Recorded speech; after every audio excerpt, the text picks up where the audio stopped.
Hey guys, good morning, good afternoon, wherever you are today. Welcome. It's the first installment of our Swerve Mix webinar, Making Money Move series, the freshest spot here to learn and sharpen up your financial skills. And also to ask those burning questions with our live panel audience. I'm Tiana, your Chief Financial Visionary and founder of Swerve Financial Group. This kickoff series is an event that's going to set the stage for our live Swerve Mix in August, where we'll spotlight our financial partners and also celebrate the accomplishments of our Swerve Mix Scholarship recipient.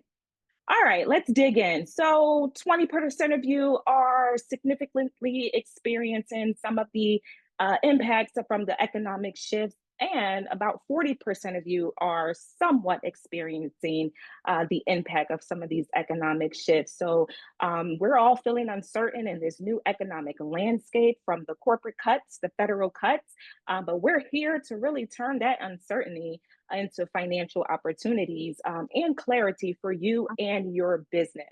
But before we begin, I need to acknowledge my marketing dream team, Yamilka, Imani, Tamika, for all of their phenomenal work in putting this event together, this series together. They are phenomenal business leaders in their own right, giving that expert guidance and advice in branding and marketing, all things branding and marketing. So without their efforts, we wouldn't be here today. So moving on to our talent and expert panel. First up, we have Jeff Bruno, a performance-driven finance leader with very deep experience across corporate, entrepreneurial, and advisory roles. He began his career at Wells Fargo, served as a CFO, and started what? Your outsourced CFO, which is how I know Jeff. And then from there, he was also the co-founder today of B Modeler and Vita Labs, where he's building those AI-powered systems that help businesses move from the reactive firefighter to focus high impact execution with lean principles, real time data, and scaling their performance to unlock their value. I love the names of those companies, such cool names, Jeff. Thank They're you, Deanna. very swervy. Thank Next you. up, Next up, she's seen it all from federal audits to tax compliance for small businesses. Salome is a CPA, a partner at TSC Enterprise, and after 20 years as an Army nurse, she now has her medical mindset to diagnose and solve your financial business challenges with precision. Welcome, Salome. Welcome. Thank you so much. And last but certainly not least, we have Terrell Brown Money, the money man. So Terrell has served over 12 plus years on Wall Street, and his prior work includes $4 billion in assets under management with hedge funds. He's also been trusted by institutional investors with allocating over $800 million in public equity markets. And so that is why we call Terrell the money man. So today he is the founder and the CEO of Terrell Brown Money, a diversified financial services firm providing over $300 million of financing and working capital for government contractors and solutions and our clients that are seeking the financing. So again, this is your expert panel. So happy to have you guys all here today. So let's go ahead and just jump right in because they're bringing the heat.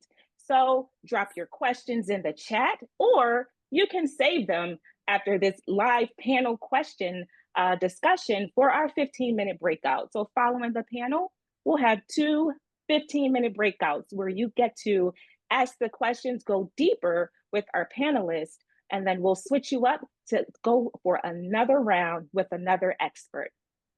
So let's jump in.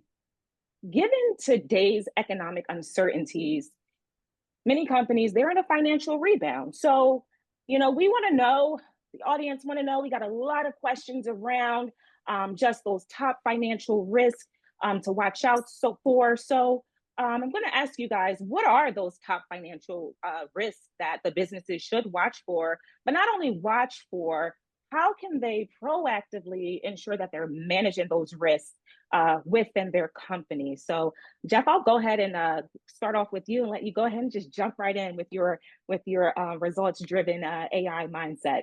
Sure. Thank you, Tiana. What a great introduction, by the way. I couldn't do it any better. So that was really excellent. Um, Good to meet everybody today. Hope to see you on video as we get to the breakout rooms and discuss more.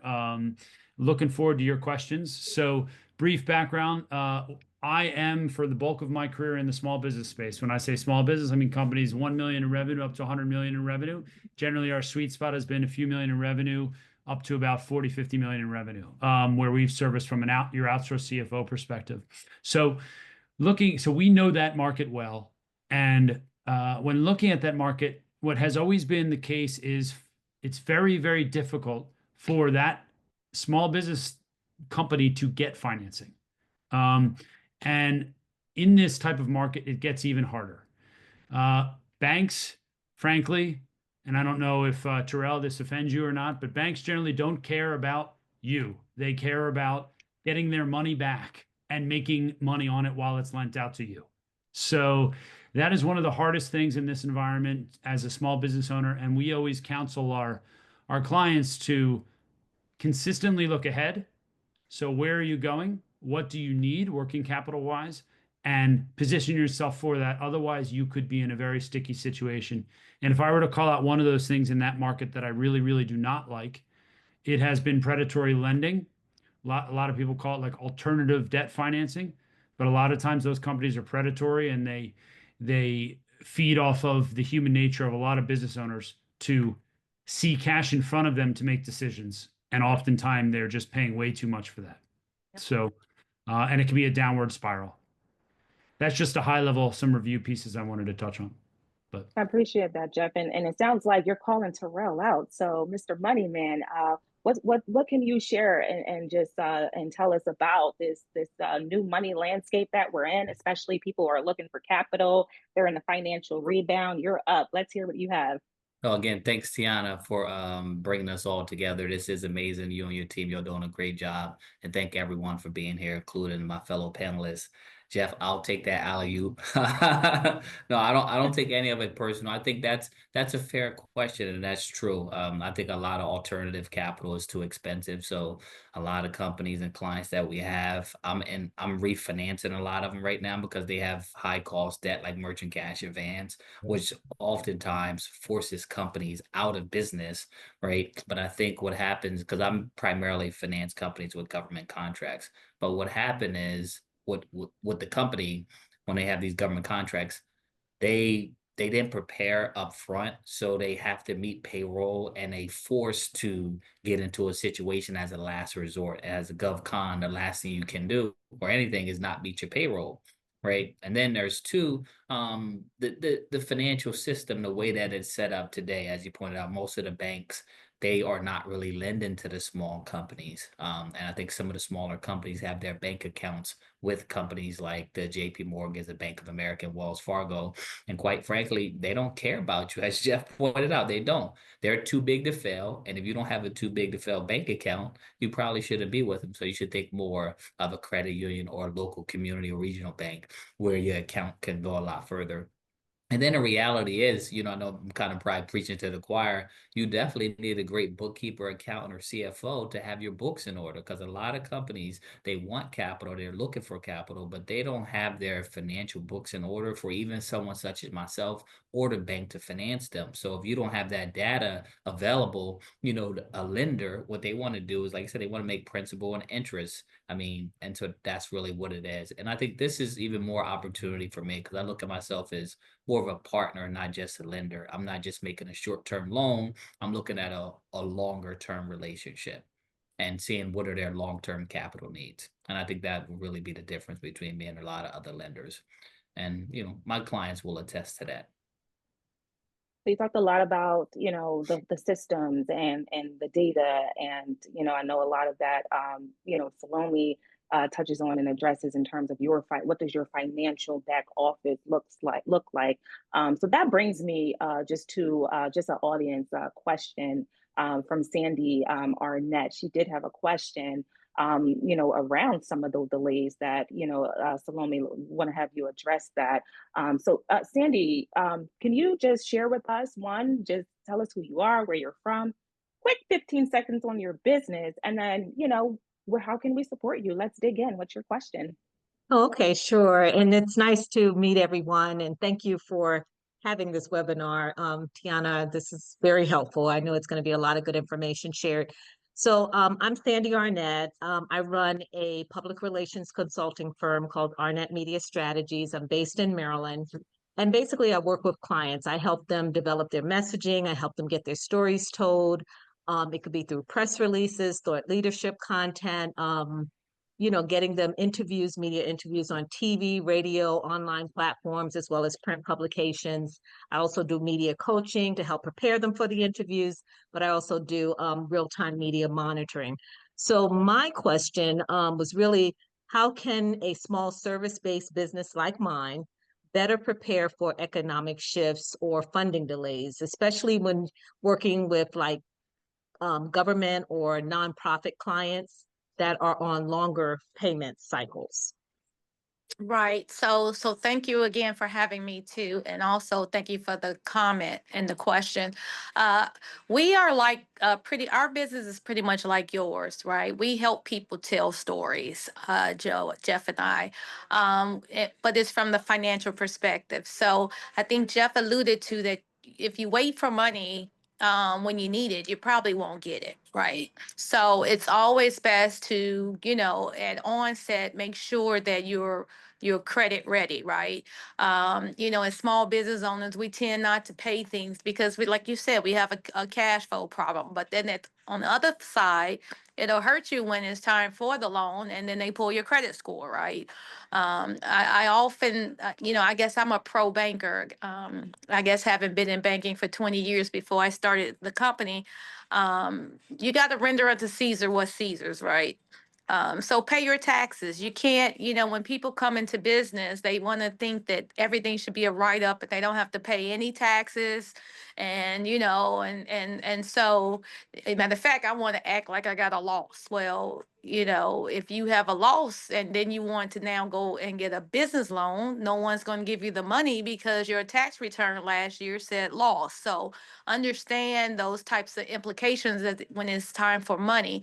And then finally, tell the story, right? I guess that's what I'm trying to say. Your financials represent you, right?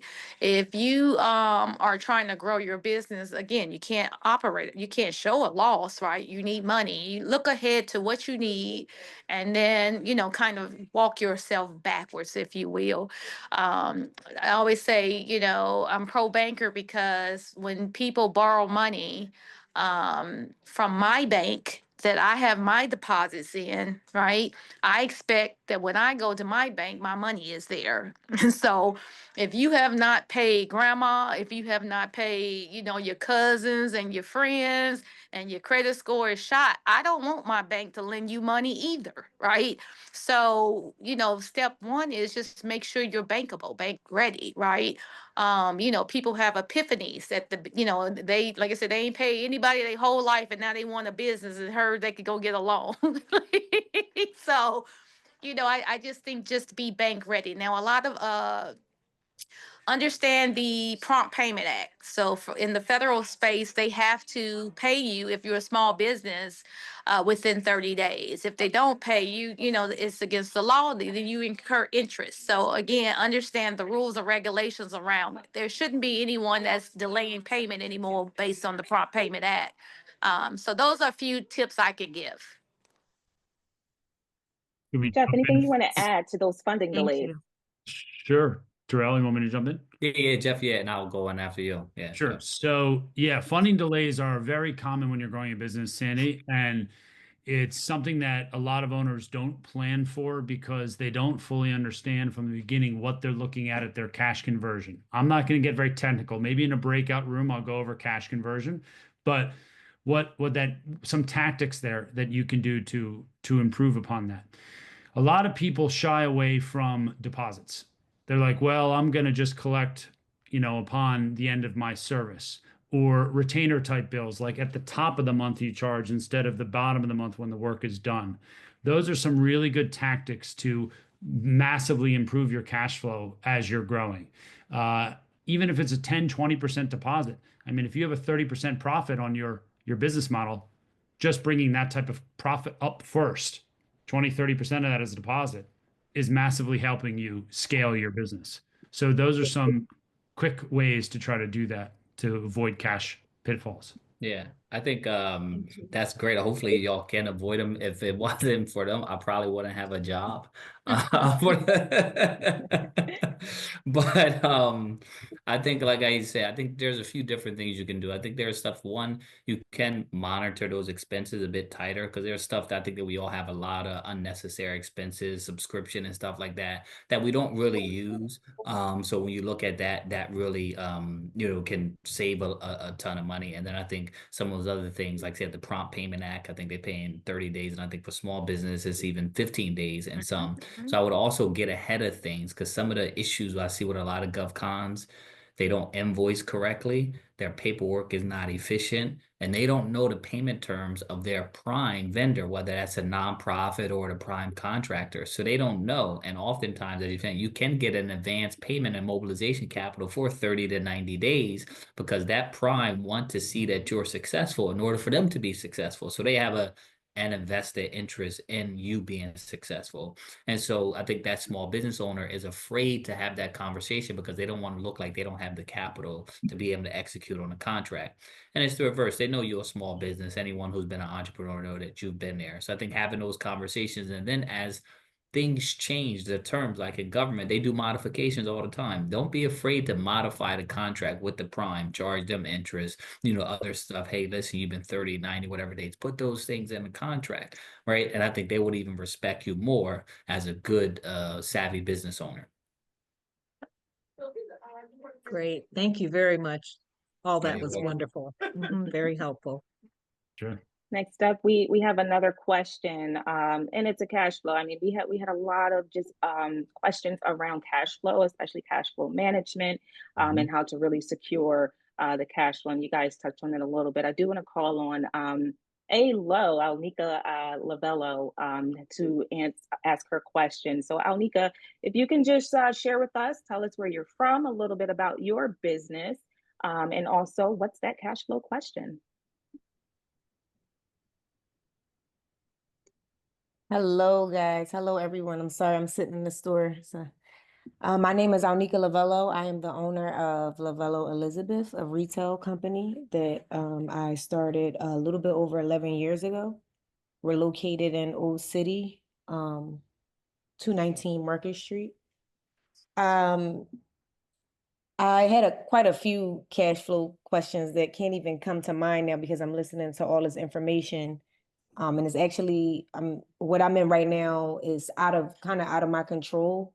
So I don't want to say I want to skip Tiana, but I'm really just trying to listen because there's not much that I can do right now for my situation, but like listen to the experts. If that's okay. So I don't have a question. Okay. I'm just listening. Oh, okay. I can add to it, Gianna, if Yeah, sure. If we can still support Yeah, I'll you. chime in as well. Sure. Go ahead, Salome. You can go first.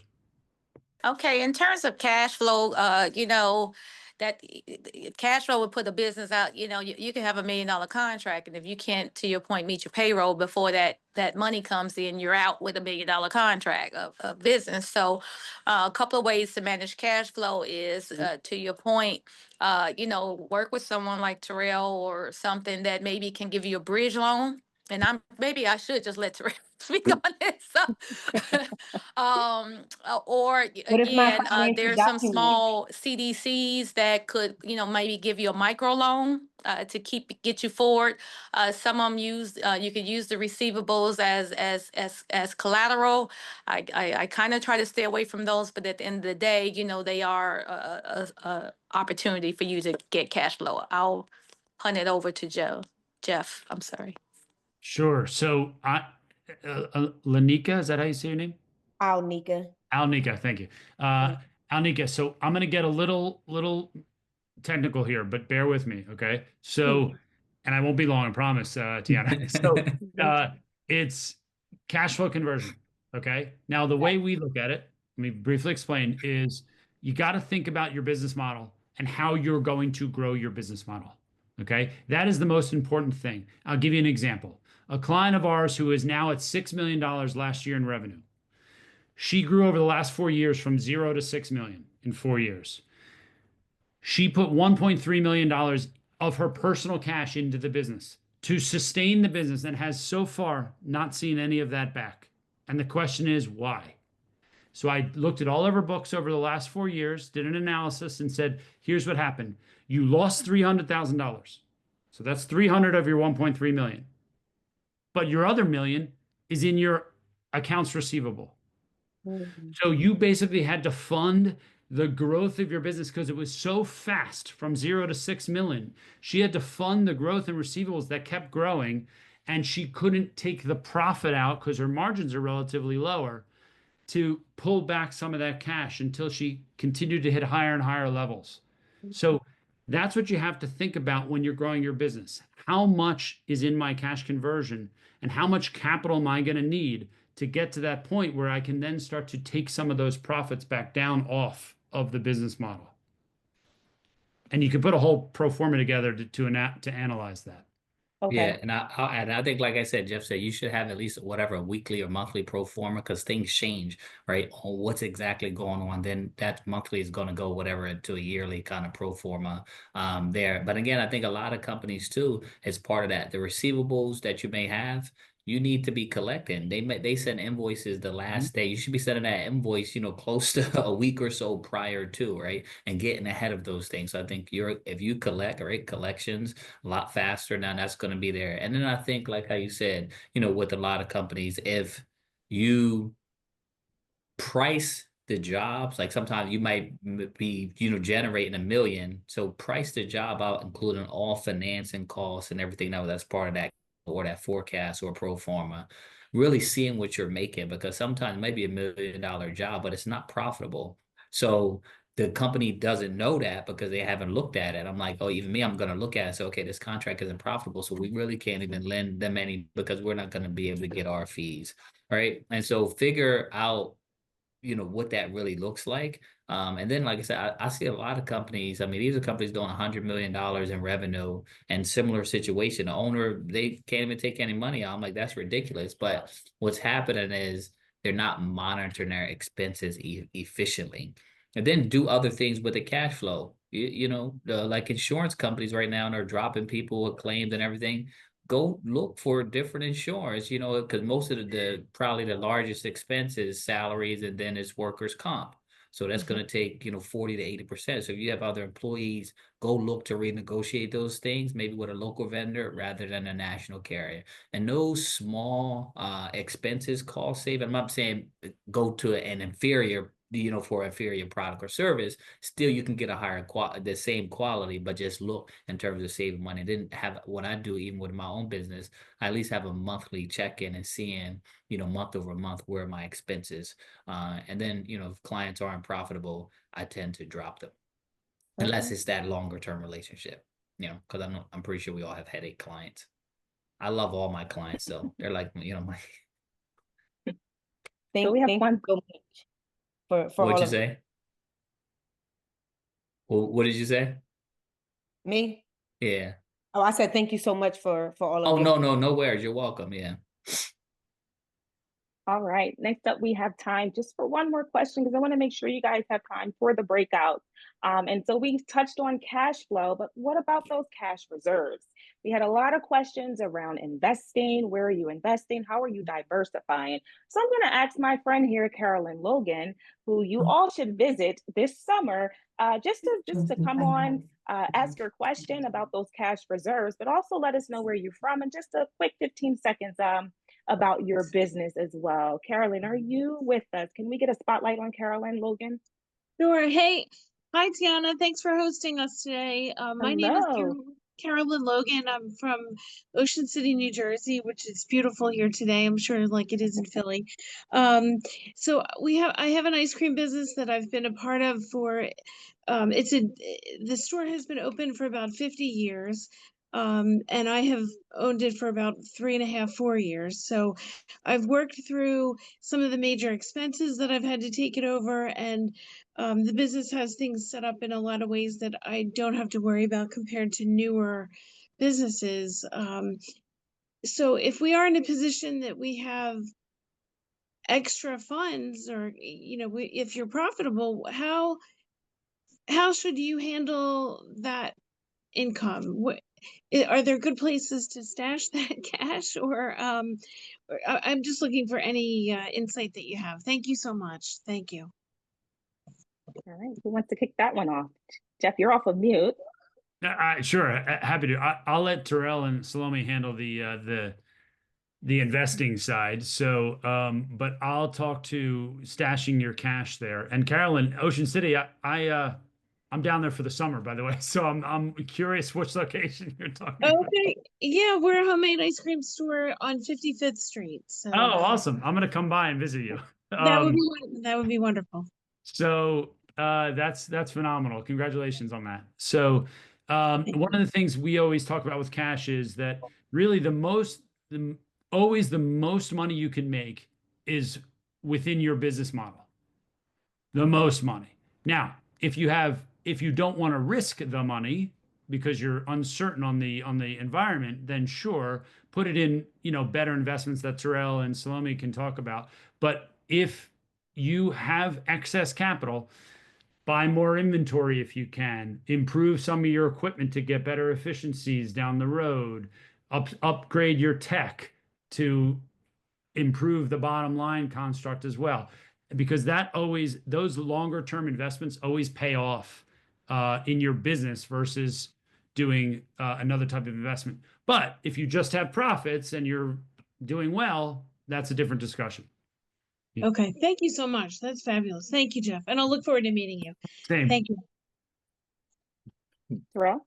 Yeah. No, I think that's good. That's a great thing, having cash. I would tell all companies, you want to build that fortress balance sheet, right? So you have a lot of cash reserve, a lot of assets and things like that. And then once you have it, I mean, again, there's a variety of different things. Even some of the banks now, with the interest rates being a bit higher, they're paying 4 or 5%, right? So, that really adds up, there on the bank, depending on how, what the size of that cash is, right? And then, as you point out, you can do other stuff that Jeff said: invest in technology, invest in HR, hire different people, expand in other markets, depending on what you're looking at. But I think you should really, and there may be an acquisition that you can look at, and then you have to really put in and say, okay, you might have a corporate development team or whatnot, and then you have to really figure out, like, what is your objective? Now, is that cash for short term, midterm, long term? Because I see some people, they may make a long-term investment, but they really need the cash for a short term. So, and I think having that cash allows you to weather the storm, especially people who believe we're going into a recession right now. So you may be able to get assets or other things at a discount, stuff that you wanted. So I would hold on for the cash, keep it in a high yield savings account for the moment. And then there are other attractive things. You could do stocks, bonds, other stuff, but you might want to sit down with a financial kind of advisor, and go in more detail, right, to really understand your risk tolerance and some other things like that, because there's a lot of questions based on what you want to do with that cash and how much it is, right? Because you got to look at the fees that's being charged, time and liquidity, all those different things. All right, so I know we want to save time for the breakouts, and there are more questions. Please hold off on the questions, but before we head into those breakouts, just leave us with one money mindset technique that's just going to shift their mindsets into financial clarity and getting to that next level in their finances. Just one tip. Just leave us with that one tip. Salome, you want to kick us off?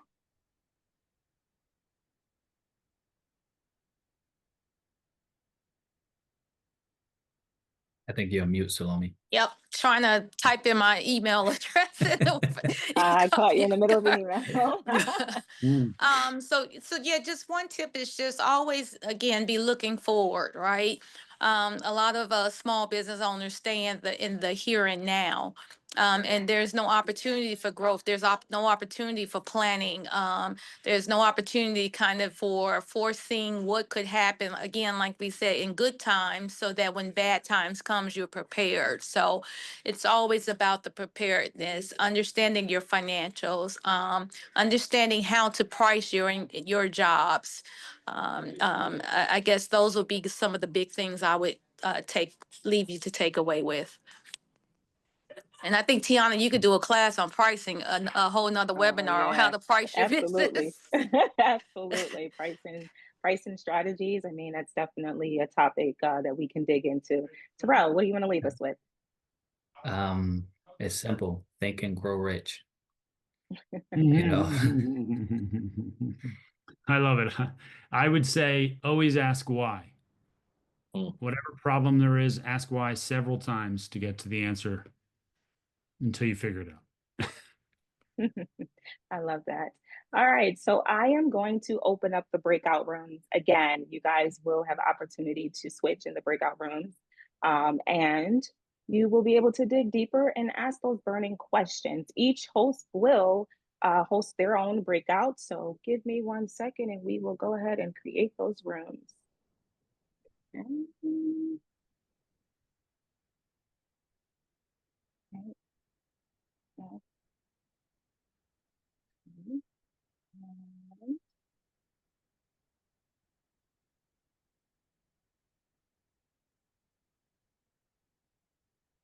There you go. Thank you. Thanks.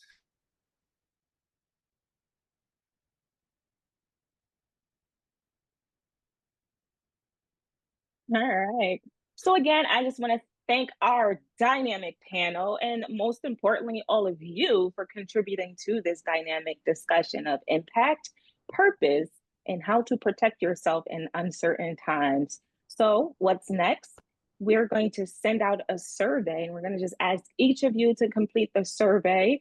But after you complete the survey, we have a gift for you. So you'll get a financial health assessment and also a chance to meet with one of our Swerve CFOs to diagnose and really give you those insights and feedback that you need to protect your financial and give you financial clarity. So stay tuned.